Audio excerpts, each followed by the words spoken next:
अस्सलाम वालेकुम। Creative writing course के इस सेशन में हम बात करेंगे रीडिंग फॉर राइटिंग के ऊपर।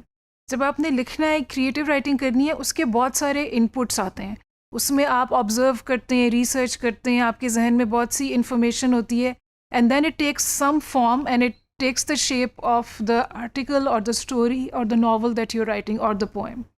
उसी इनपुट्स में एक बहुत इंपॉर्टेंट इनपुट है कि आप पढ़ क्या रहे हैं या आपका exposure in the language that you going to be writing in, whether it's English और Urdu. In this case obviously because it's for an international market, so it has to be English. तो there has to be some input for the output to be there. तो उसके लिए ज़रूरी है कि आप मुताले का शौक़ करें, उसको पैदा करें अपने आप की अपनी मर्ज़ी के मुताबिक, अपने चॉइस के मुताबिक आप उसको बढ़ाएं और अपने लिए अपॉर्चुनिटीज़ क्रिएट करें way you can read more. इसमें एक चीज़ जो इम्प्रूव होनी है ग्रामर की। देखिए, ग्रामर की किताबें भी हैं, देयर कैन बी वीडियोज़ और that we can teach you grammar, but the actual thing is this is something that the best way to learn it is by reading. We can point out some common errors here, we can tell you कि ये कुछ चीज़ें हैं जो उर्दू बोलने वाले अक्सर English में गलतियाँ करते, लेकिन उसमें पुख्तगी जो है आपकी ग्रामर की जो इस्लाह ठीक होगी वो उसी वक्त होगी जब आपके पास लैंग्वेज का एक्सपोजर इतना होगा, सुनने की सूरत में भी। लेकिन क्योंकि सुनने वाली लैंग्वेज इतनी एक्यूरेट और करेक्ट नहीं होती, उसमें there is spoken idiom, there are some errors also and the written word is more accurate and correct. तो इसलिए ज़रूरी है कि आप पढ़ें अपनी ग्रामर को बेहतर करने के लिए, ताकि आपकी your voice as a writer has authority and credibility. So that's why reading is very important. It's not something secondary, it's not something कि वो दूसरे लोग करते हैं प्रोफेसर टाइप के. If you want to write anything, you have to read. दूसरा, ये sentence structures जो हैं आपके, अगेन वो आपको पढ़ने से ही आएंगे. वो इट्स नॉट समथिंग कि वो आपको बता दी जाए तो आप कर लेंगे. It's like you can't look at an exercise video and expect to get fit until you exercise yourself. तो इसी तरह लिखने के बारे में भी है कि जब तक आप लिखने की प्रैक्टिस और अपना मुताले की हैबिट साथ साथ लेके ख़ुद नहीं चलेंगे तो किसी के बताने से वो चीज़ उस तरह से नहीं हो सकती. Similarly there is variation in organisation of text. Bapsi Sidhwa Pakistani writer एक हैं, बहुत अवार्ड याफ्ता मशहूर नावल्स हैं उनकी. द ब्राइड उनकी पहली नावल थी. उसके अलावा उन्होंने बहुत सी किताबें लिखी हैं. उन्होंने ये कहा कि जो वो जब छोटी थी तो वो जिन राइटर की किताब में पढ़ती थी ज़्यादा, चार्ल्स डिकेंस की, उनकी पहली किताब की ऑर्गेनाइजेशन और चैप्टर्स की लेंथ वगैरह कुछ उसी तरह की निकली जो वो पढ़ रही थी. इसका ये मतलब नहीं है कि आप कॉपी करें किसी और के स्टाइल को, लेकिन ये कि whatever you expose yourself to, that will have an impact on what you are producing. और वो जितनी आप अच्छी क्वालिटी की चीज़ पढ़ेंगे उतना ही आपके काम की क्वालिटी भी बेहतर होगी.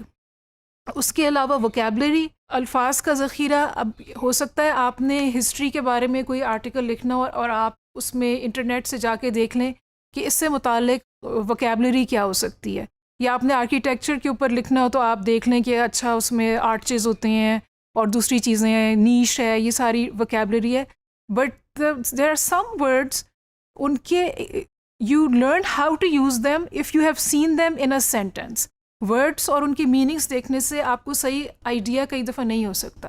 जैसे कुछ मिसाल के तौर पे प्रिटी और हैंडसम और क्यूट, इन सब का मतलब यही होगा कि जो देखने में जिसकी appearance is pleasing. However, pretty will be used normally for a woman, cute will be used for a child, maybe for a very young girl और for a young woman, and handsome will be used for a man. So even though they all refer to looks being nice, but the usage is slightly different. तो ये इस तरह की चीज़ें जो हैं जब आप पढ़ते हैं और उनको जुमलों में और कॉन्टेक्स्ट में देखते हैं वर्ड्स को, तो आपको उसकी अच्छी सही समझ आती है. Then you can use them accordingly also. अच्छा, उसके अलावा ये चीज़ है कि हर राइटर का अपना एक यूनिक डीएनए होता है. Each writer does something different in what they are writing. It's not the information but it's just the treatment that they give. और आप जितना पढ़ेंगे और जितना अपने आप को एक्सपोज करेंगे डिफरेंट लोगों के इस यूनिक स्टाइल और यूनिक डीएनए या जो यूनिक उनका फुटप्रिंट है किस्म का या थंबप्रिंट है, उससे एक्सपोज करेंगे, उतनी आपकी राइटिंग में भी रिचनेस और डेप्थ आएगी. So that is why it's important. अच्छा, इसमें यह है कि yes, it's also important to listen, but the content that you listen to has slight difference. क्योंकि उसमें आप लाइक आई सेड बिफोर उसमें वो एक्यूरेसी और करेक्टनेस ऑफ लैंग्वेज नहीं होती. However, when you are becoming a writer and if you are listening or watching TV or listening to songs, etc., so it's a good idea to keep your eyes and your ears and your mind open to see कि इसमें अब क्या अल्फाज को कैसे घुमाया है. अगर कोई गाना है उसके लिरिक्स में वो कैसे उसको कर रहे हैं. अगर एडवर्टिजमेंट है तो उसमें टैगलाइन उसकी उन्होंने कैसे तरतीब दी है. How could they have done it differently. What is it that gives it the punch? What is the arrangement of words that makes it special and interesting? तो जो भी content आपके कान से गुजर रहा है या नज़रों से गुजर रहा है, be mindful of how the person who created it has done it and what's clever about it. उसमें क्या उसने अक्लमंदी या जहानत दिखाई है, from which you can also learn or take a lesson. तो ये कुछ सारी चीज़ें जो हमारी आम लाइफ में जो हम हमारे एक्सपीरियंस का हिस्सा होती हैं and we can use them to our benefit as writers. लेकिन लिखे हुए कंटेंट की बहरहाल सुपीरियॉरिटी है बिकॉज जैसे कि उसमें अल्फाज का चुनाव डिफरेंट होता है. इट्स मोर फॉर्मल और सेंटेंसेस आर कंप्लीट. जैसे अभी मैं बात कर रही हूँ when I am saying one thing, if a second thought occurs to me, I kind of may leave the first thought and go on to the second one. But in written content, that's all sorted and that's all done neatly. तो अगर आप उसको अपने आप को expose करेंगे तो आपकी भी sentences में वो maturity और depth आएगी. Also in spoken language, you have the advantage of tone and voice. So you don't have to say everything with words. आप क्योंकि author बन रहे हैं तो आपके पास tone या voice जो है अपने words के through ही convey करना है. You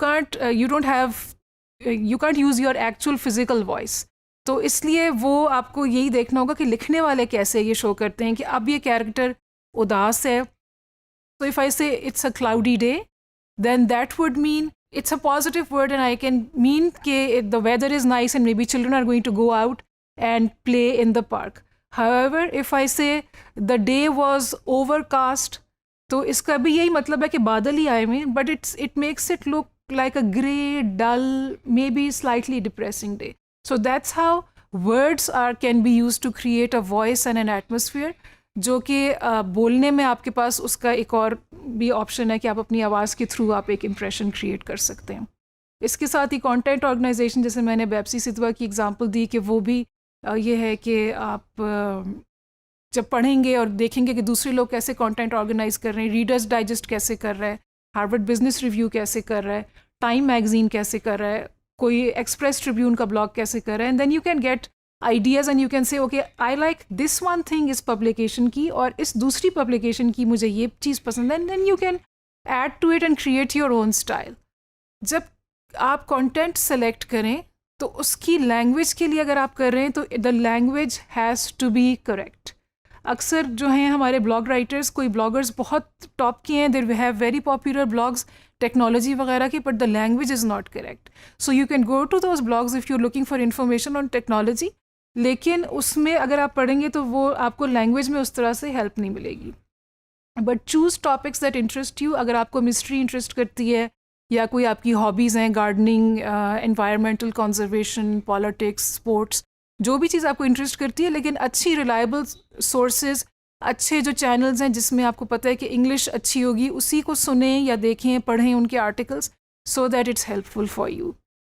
ठीक है कि आप अपने इंटरेस्ट को फॉलो करें, however it's also important that you spread and widen your areas of interest. क्योंकि अगर आप वही अपने आप को पढ़ते रहेंगे तो आपको आपका व्यू पॉइंट वाइड नहीं होगा और आपको नई नई चीज़ों के बारे में पता नहीं लगेगा. कुछ अपनी मर्ज़ी की चीज़ें, अगर आपको मैकेनिक्स में इंटरेस्ट है और आप सिर्फ गाड़ियों के बारे में ही पढ़ते रहेंगे, so it might improve your language, but you won't have vocabulary for things other than motor vehicles and their parts and whatever other technologies related to the automobile industry. तो ये भी इसलिए ज़रूरी है. और आपको वैसे भी जब आपने प्लानिंग करनी है और रिसर्च कुछ करने के लिए, तो उसमें आपने पढ़ना तो है ही. So that is a part of your writing. But other than that, उससे पहले भी, और बेशक कोई आपके पास असाइनमेंट है या नहीं है, there should always be something that you reading. कोई ना कोई आपकी बेड साइड पे किताब होनी चाहिए या आपके बैग में किताब होनी चाहिए, so that while you are waiting और before you go to sleep और एट सम अदर पॉइंट आप पढ़ ज़रूर रहे हों. रीडिंग रिसोर्सेज बहुत सी हैं. नॉवेल्स पढ़ें, स्पेशल इंटरेस्ट मैगजीन्स हैं, स्पोर्ट्स के, कुकिंग के, हेल्थ के, एट्सेट्रा, करंट अफेयर्स के. ब्लॉग्स पढ़ें, न्यूज़पेपर वालों के ब्लॉग्स हैं, तो all these things are good sources. अगर आपको पोइट्री इंटरेस्ट और मोटिवेट करती है, पोइट्री में बिल्कुल लैंग्वेज डिफरेंटली यूज़ होती है, so read poetry also, even if you are not writing poetry, but if it inspires you तो फिर आप ज़रूर पढ़ें।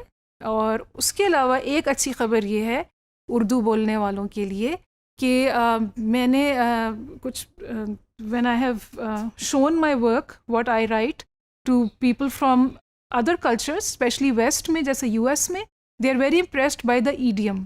क्योंकि जो हम उर्दू बोलने वाले हैं और उर्दू में पढ़ा है जिन लोगों ने, या उर्दू किताबें या लिटरेचर वगैरह पढ़ा हुआ है, हमारी ईडियम बहुत रिच है, हमारा मेटाफोर बहुत रिच है। क्योंकि ये हमारे जो, और जब हम इंग्लिश में भी लिखते हैं तो वो उसको जब उसमें ट्रांसलेट करते हैं तो that comes across as very beautiful and very deep and rich. तो ये एक अच्छी बात है। अगर आपने उर्दू में भी काफ़ी पढ़ा हुआ है तो आपका वो मेटाफोर और रिचनेस लैंग्वेज की है। सिर्फ थोड़ी सी अपनी आपने ग्रामर और बाकी चीज़ें उसकी नोक पलक दुरुस्त करके अपनी राइटिंग को एक प्रोफेशनल इंटरनेशनल स्टैंडर्ड तक पहुंचाना है। And I am sure you can do it and we can all do it together. Thank you so much for listening.